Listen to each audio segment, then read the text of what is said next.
Hi, everybody. This is a joyous occasion, right? 30th birthday, as it were, for the association. So Christina is kind enough to ask me to give a 10 minutes talk.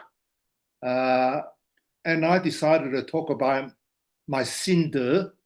Xinde in Chinese means what my heart, mind had perceived through almost 50 years of working at the coalface of Feng Shui. So I'm going to give you 9 tips, I suppose you can say, 9 of my understanding that I would hope would help you in your practice of Feng Shui. So I started with the first one, right? It come from a Chinese saying. It says, "A fortunate person gets fortunate Feng Shui." Right? In other words, a lucky person, well, will get lucky Feng Shui. But what they mean about a lucky person is a person with high moral virtue, right? It's not just any person. It's a person who has a more high moral standard, honest, you know, all these things, right? So to work on yourself is the first thing that we need to do if you want to be good at feng shui. For self-cultivation lies the base of being a good feng shui practitioner. And if you have the desire to help people, right, then you will find your way somehow. You can make mistakes in your calculations and you can make mistakes in your observation and analysis. But if you that help, that desire to help, you will find your way. And that's my experience. The second one I want to talk about is that you are the instrument. The formula, the law pan compass, all the feng shui apps that you can get these days, right? They are all just tools that you can use. You are the actual instrument that does the feng shui. So it's very, very important that you keep yourself physically healthy and mentally balanced. Otherwise, you will not be in a good position to help others, right? You would not be able to think properly, right? And if your life is stressed out and you are out of balance, right? You cannot help people to regain their balance. So keep that in mind that you are an instrument and keep your health yourself in good nick, physically and mentally. The third point I want to get onto it is feng shui is contextually orientated, right? Contextually orientated means it's relative to a given situation and the people involved. There's no perfect feng shui, so forget about it, right? Only appropriate feng shui. Things change constantly, right? Therefore, your feng shui also needs to change according to the situation constantly. Therefore, it's very, very essential that you can tell the difference between a principle and a rule, right? A principle allows you to be flexible in your application. A rule is fixed, it's predetermined, right? It's just someone set up these rules which may not apply to the situation. But if you know the principle, right, then you can apply them in a different way. Think outside of the box to fit the situation. Number 4, qi in feng shui is matter and its potential to become, while remains in its matter state. So it's matter and potential. Qi, which we use all the time in feng shui, is not a force, right, or some kind of energy that can do work for us to make us healthy or wealthy. Qi is only potential, right, that an object has, whether it's a house or Mandarin duck or crystal on the corner of the room, right? So a pair of Mandarin duck, the qi of the pair of Mandarin duck, right, will not make your marriage last, right? We have to put in the works. We have to walk the walk to make it happen, right? We use the qi of a pair of Mandarin duck. You know what a Mandarin ducks, I hope, right? To remind you, right, that we have the potential to make the marriage or the relationship work for us, right? We can have the potential to find happiness, right? And to improve our luck. But we have to do it. No one else can do it for us. And you have to put that across to your client. Otherwise, they put all the responsibility onto you, right? And thinking that you can do it for them. No, you cannot do it for them. Only the person can do it for themselves. And that applies to you as well. You want to change your luck? You have to work on it. You want your relationship to last? You have to work on it. A feng shui consultant will not do it for you. And don't get people to expect that you would do it for them. That's a real disaster. So, number 5, feng shui is about relationships, about the relationship to our living environment. Therefore, feng shui is not about being right or wrong or being true or false, but about how one thing is related to another. The yin can only be yin if there's yang. The yang can only be yang if there's yin. Beauty can only exist if there's ugliness. And ugliness exists only because there is beauty. Truth, right? Every bit of truth, there's a sea of falsehood. And every bit of falsehood, there is a sea of truth. So always, when you do a feng shui consultation, look at the complementary opposites to find the middle ground, right? To get to a state of harmony and balance for a given situation, right? Don't be extreme. Don't be polarized. Stay center and stay ground when you do your feng shui. This way, you can really help your client. Otherwise, you will not be able to find harmony and balance, right, to achieve efficacy. Now, for this reason, always think in twos and threes, right? In the Tao Te Ching, which is the very famous Taoist book, it is said, the Tao give birth to the one give birth to the two give birth to the three, and three give birth to 10,000 things. So in any situation, right, we try to distinguish, right, between the yin and the yang. And then yin and yang are many sorts, all different kind of yin and yang, right? And then we can find the in-between, right, to suit a particular situation we're in and the people involved. Now, it's very simple. Without a question, you cannot find an answer, right? Without the pros and cons, right, we cannot make a proper decision, right? But also, it's very, in a sense, very optimistic, right? When something is rising, right, it will fall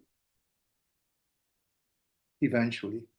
When something's falling, it will rise eventually.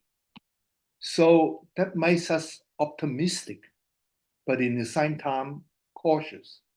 So if I were doing a consultation with someone who's doing really well, I'll be very cautious.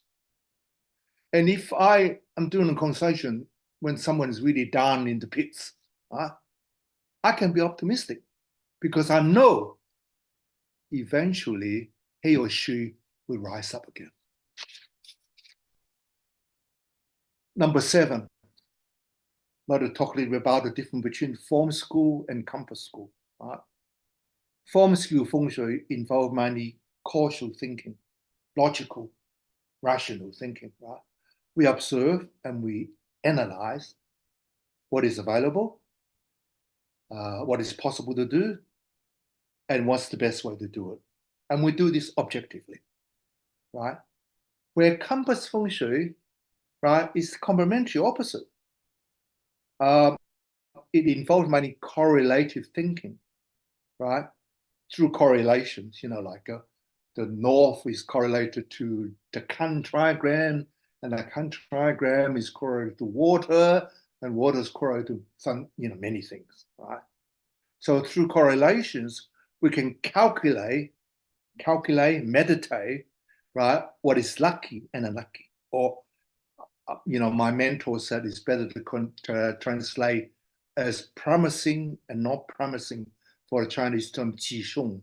Some people translate as auspicious and harmful, but he said promising and not promising or unpromising is the best way to translate this, right?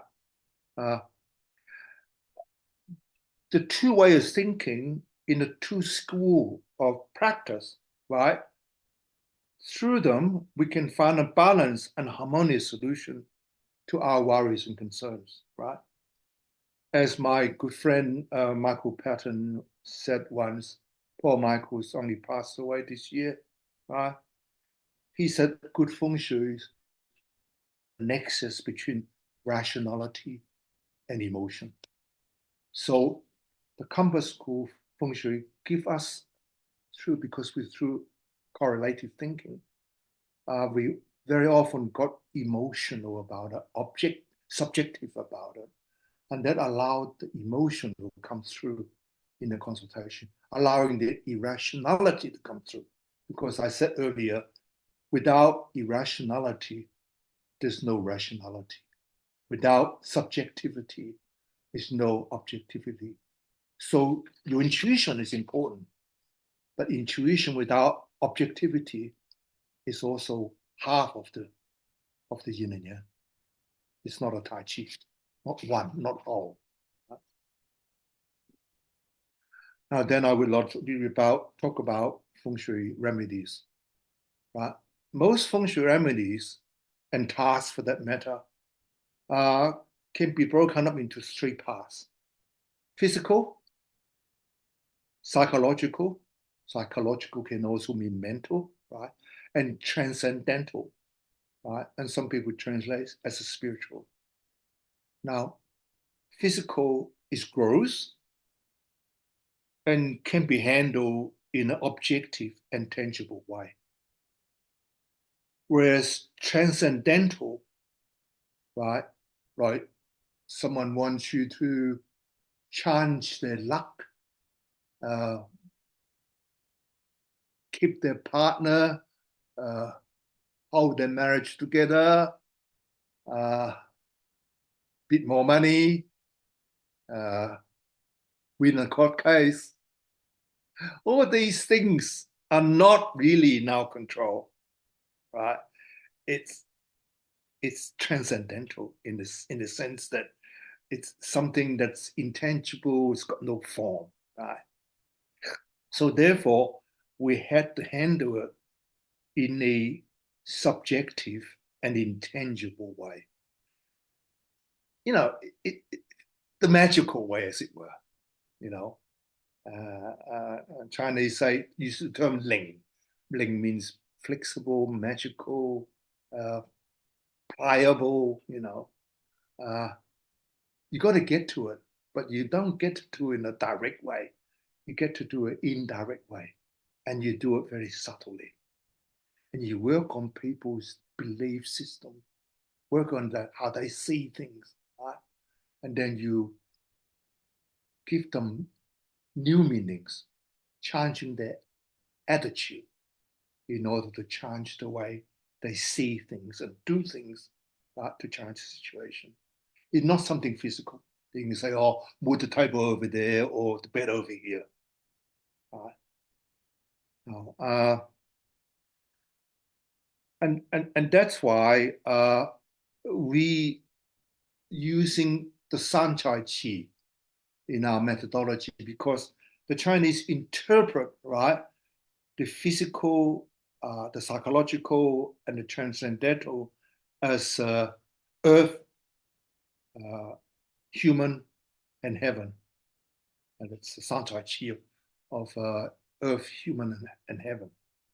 And try to remember the other saying that Chinese always make, and that it is the human qi that links the heaven qi above and earth qi below.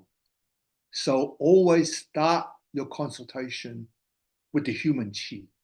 You're trying to find out what concerns a person, what is worry, what they want to achieve, and then you use this like at the light at the like the light at the end of the tunnel, right? And if you got that light, you can follow it, right?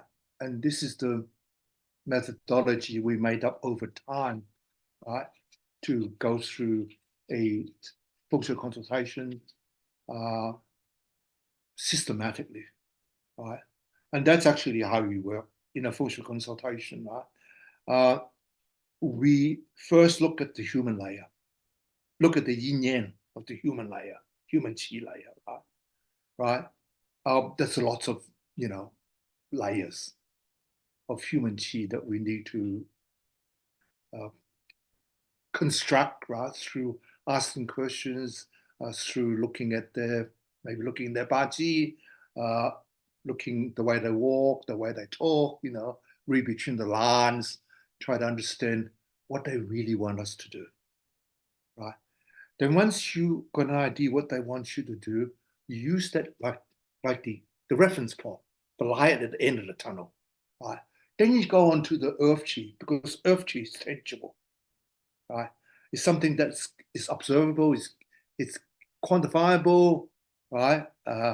You can discuss about it, And again, there's a different layers of it, right? Now, only when you get a good grasp of the human chi and the earth chi, that you should go on to the intangible heaven chi, right?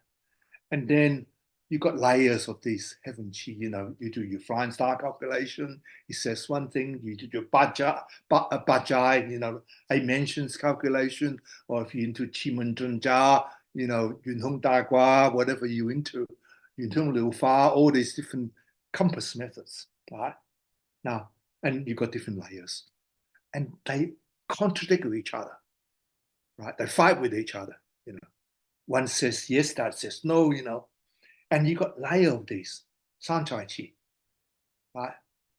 And you get completely bamboozled. Your brain is swelling up, and you don't know what to do. Don't worry. Don't worry. Don't worry. Okay. Go for a walk. Go and have a shower. Go in the meal. Go to sleep. Go to enjoy yourself. You know what? Out of the blue, suddenly your human brain is such a wonderful machine. A solution will come because you have put yourself pressing down on the earth so much, you automatically will jump up, right? And when that happens, you fly, right? You will get your solution in the stars. And that works every time. Every time. You just got to stop worrying. You just got to keep collecting data and let them sit there side by side. The Chinese said, when you let the yin and yang sit there side by side, lots of yin and yang, right? They will automatically have an intercourse, interpenetration. Just like when you lock a woman and man in a room, after a little while, something happens. The conversation gets going, and drama happens, and that's exactly what happens. Right? So don't worry. collect them, collect the yin and yang, let them sit there, and something miraculous will happen, right? And that is the creative process we go through in Feng Shui every time. So I suggest to you, don't worry about all these kind of formulas, these intricacies, these complexity of Feng Shui, right? Just break it down into yin and yang. Let them sit there. Let them have an intercourse, right? And then give a bit of time. Let your brain recalculate, right? And that's what must make us so miraculous as in an animal kingdom, because we can do that. And people say AI can do this. I'm not sure, because it's artificial. We do it naturally. Okay, now I only give you 9 points and didn't give you 10 or more, because 10 is number of completion, right? Now, I'm not going to give you that, because what I have learned in my 50 years working at the face of Feng Shui, right? I haven't got there yet. I haven't completed my journey. I have to, I have to keep on walking, right? I can only keep on walking until I get to the ocean of eternity. Okay, thank you for listening. And I hope you have a wonderful evening eating your, I think you would be in a Chinese restaurant maybe, right? Eating your Chinese meal. Okay, and I hope you see you next time, right? And if I don't see you, have a happy New Year, Merry Christmas. Okay, thank you. Bye-bye.